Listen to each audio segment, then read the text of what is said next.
Hey everybody, it's Master Gallengeist here, bringing you my review of Tony Stark Iron Man issue 5, and this was a pretty good one, very creepy too, cause it had more of a horror vibe going on, because this focused more on Arno and how much of a different character he is than Tony. And I like how the reveal was really kind of slow going through, and you didn't really get the horrific kind of aspects of what was going on until the second half. And Arno Stark is not somebody you really want to cross. Now, granted, it's going to take a lot to cross him, and we haven't really even seen him that much angered yet.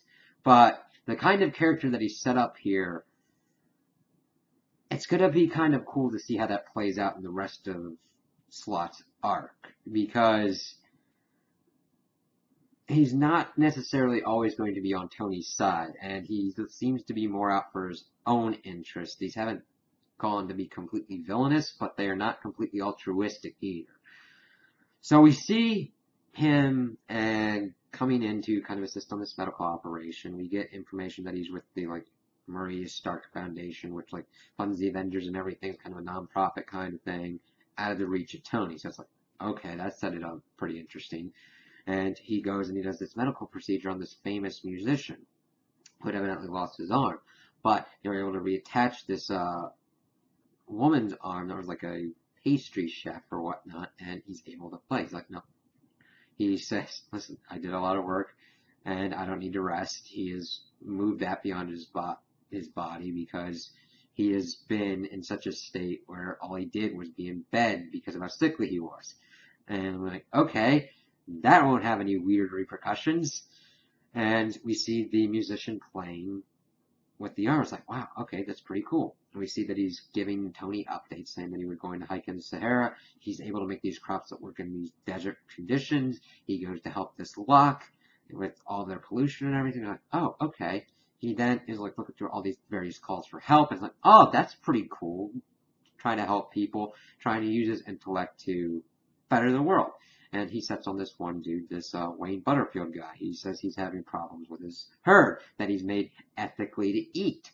And we see these really fucking weird cows that he has made pretty much headless. But this does a great job of showing the effects of essentially green marketing. And even though green marketing is when essentially say that something is great for the environment, but it's pretty much just a name only. You see this a lot where they try and amp up and say, oh, this is great to eat, just like these cows. Granted, you could say that they're headless, but they need heads to walk around. So we see this problems going on with that. We see one of the herd acting crazy and all. And I mean, look at these in the whole process. They show it all. It's like, well, the thing is, they still have vestigial brains, small enough to control enough of the bodily functions for life, but not enough to make it like, oh, it can feel pain and everything, though it can feel some pain. Saying that they've got chips in there to regulate body heat and everything and functions, but it's only as powerful as a calculator. He goes, okay, this gas should make him docile. Well, Mr. Butterfield invites Arno in to eat some of the steak and everything, and he goes, something's not right. He's going, wait a minute, are the chips connected to Wi-Fi? And starts to figure out the horror of the thing going on is these chips have essentially made the herd a hive mind, and anything that kind of happens to one of them is broadcast throughout the whole thing.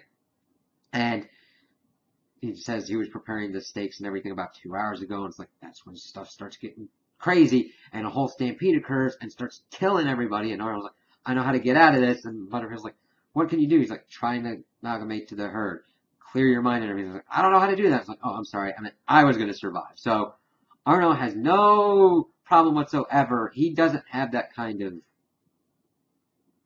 It's weird for me to say that Tony's got empathy, but when you're comparing Tony Stark and Arno Stark with this, Tony definitely has more empathy. Granted, Tony usually thinks more ahead, but when the consequences of the actions come back to him, he owns up to it.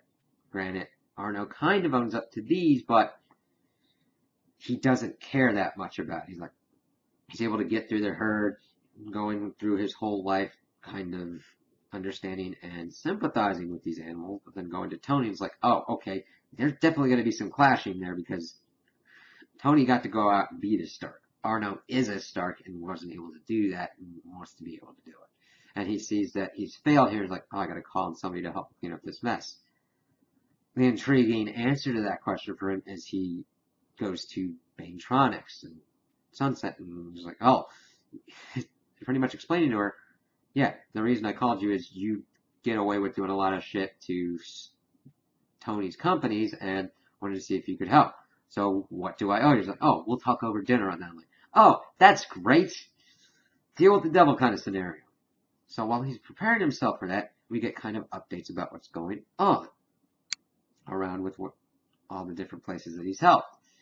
The Lock, they're like, we're doing new green initiatives and everything's working out great there. It's like, all right, cool, because he said that was a one-time scenario. Otherwise, if he tried to do it again, it would screw up. Then he gets a call from the crop people, and of course they planted another one too close to the other one. He's like, they're failing. He's like, yeah, but we need your help to fix this. He's like, yeah, miracles have their limits, and so do I. And I'm going, even though that's very harsh, I kind of understand Arno's response to that.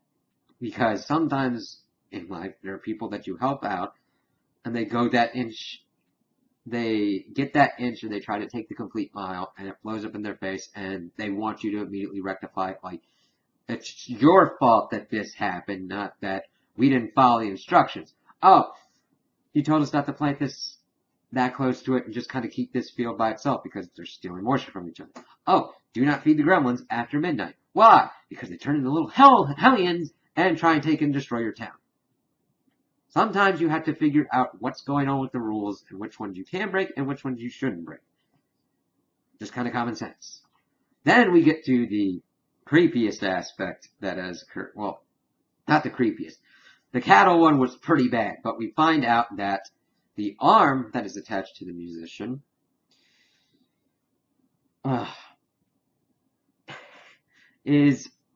this musician was involved in a car accident, and evidently the arm belonged to the person that he had killed. Right? Why am I here? And all that kind of stuff. He's like, yeah, flesh remembers. Now, I would say that you'd play. And he starts playing and everything, and that music is being played as Arno is talking to Sunset. Explaining that he doesn't sleep, that even he always moves forward, and just kind of setting up that they're going to be doing business together, and they're going to have plans and everything. It's like, wow. I was not expecting this kind of issue, and I was pleasantly surprised. I'm like, wow, this is a cool, creepy issue that just delves into Arno Stark and what is going on with his character and what his potential could be. I'm like, wow, all right, this was a nice kind of break from what's been going on, and I'm ready to see where this is going to be going eventually and where we're going to be going with Tony next. So those are my opinions on the issue. Tell me what you guys think in the comments below. If you liked it, if you didn't like it, if you agree with me, if you disagree with me. Also like and subscribe, and I hope you have a good day.